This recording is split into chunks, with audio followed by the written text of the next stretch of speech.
These are fraught times for the Federal Reserve as it navigates between the Scylla of elevated inflation and the Charybdis of slowing economic growth. But as we enter the summer doldrums, the winds seem to be blowing in a direction that gives the central bank some much-needed room to maneuver on interest rates.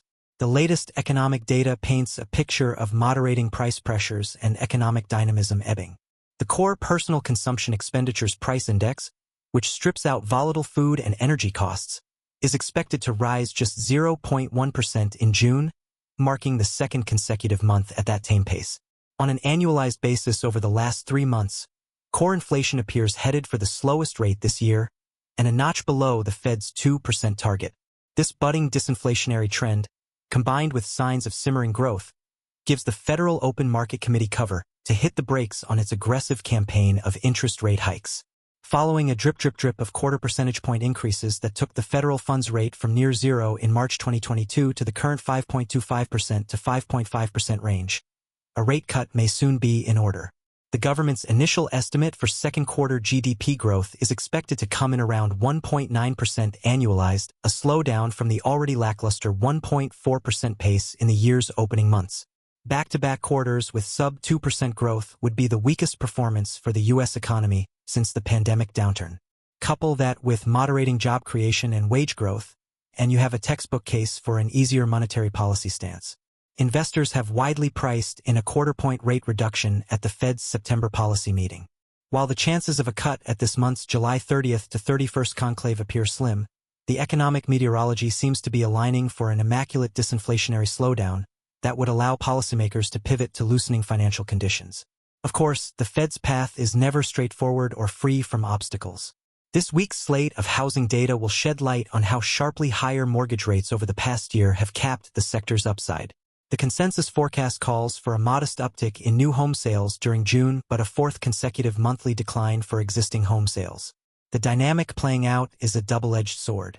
The so-called lock-in effect, with homeowners reluctant to relinquish rock-bottom mortgage rates secured during the pandemic era's ultra-low interest rates, has severely constrained listings and sales volumes in the resale market. Builders have capitalized on this opportunity with incentives and promotions to entice buyers put off by the payment shock associated with today's elevated borrowing costs.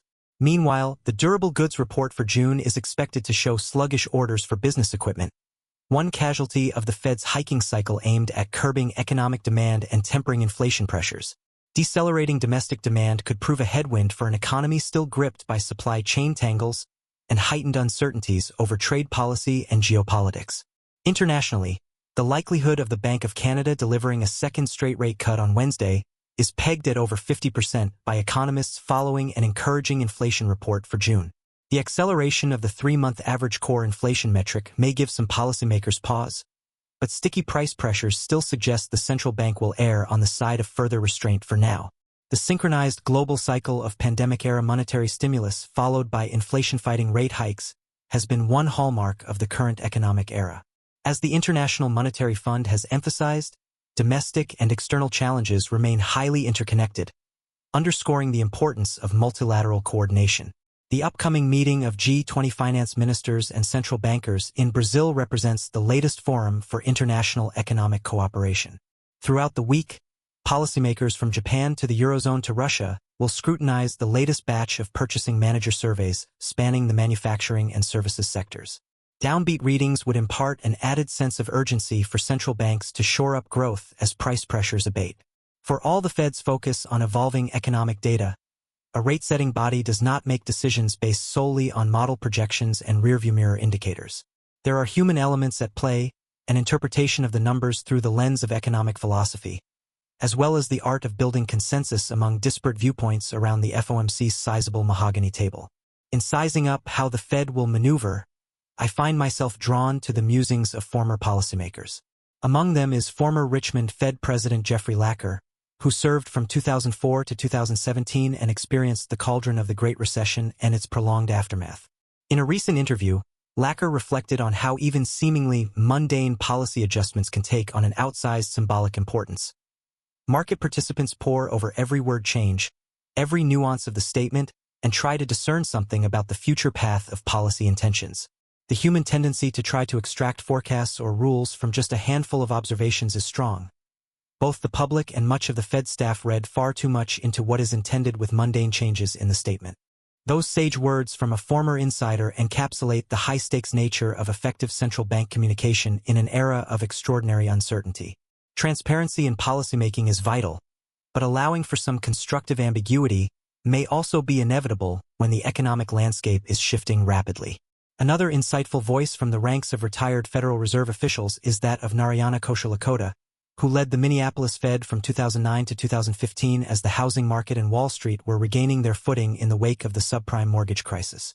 As Kocherlakota recounted in his recent book, he was struck by the extent to which econometric models and quantitative forecasting methods represented the language of central banking. Yet he came to appreciate how FOMC deliberations were shaped by more than just data printouts. There was a lot that I learned from the frank and open discussions we had at FOMC meetings about the philosophy of monetary policy and about the values and aspirations of different policymakers, Kocherlakota reflected. Such thoughtful reflections from alumni of the Fed policymaking ranks underscore how the path to a rate cut is being charted through a melange of fresh data, theoretical frameworks, forecasting tools, and a human element that can never be excised from such a discursive process. For the current cohort of central bankers gathered under the gaze of the icons of economic thought that grace the marbled halls of the Federal Reserve's inner sanctum, the coming months offer an opportunity to apply hard-won lessons from predecessors about the interplay of art and science in monetary policymaking.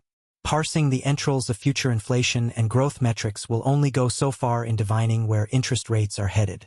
Ultimately, the Federal Open Market Committee will have to harmonize its analyses into a coherent narrative that commands consensus, an intricate choreography of economic philosophies. Will the committee steer a course of gradually descending interest rates after achieving its immaculate disinflation? Will a new dawn of stubbornly low neutral rates constrain future easing? Or is a more abrupt about-face in the offing if a growth stall materializes? In a discipline where small adjustments can carry oversized symbolism, the coming rates odyssey presents the latest test of the Fed's prowess at demystifying its thinking and effectively shepherding the economy toward its mandated goals. The runway markings lie ahead, their hazy outlines revealing both an awesome responsibility and the space for human creativity in mapping a destination.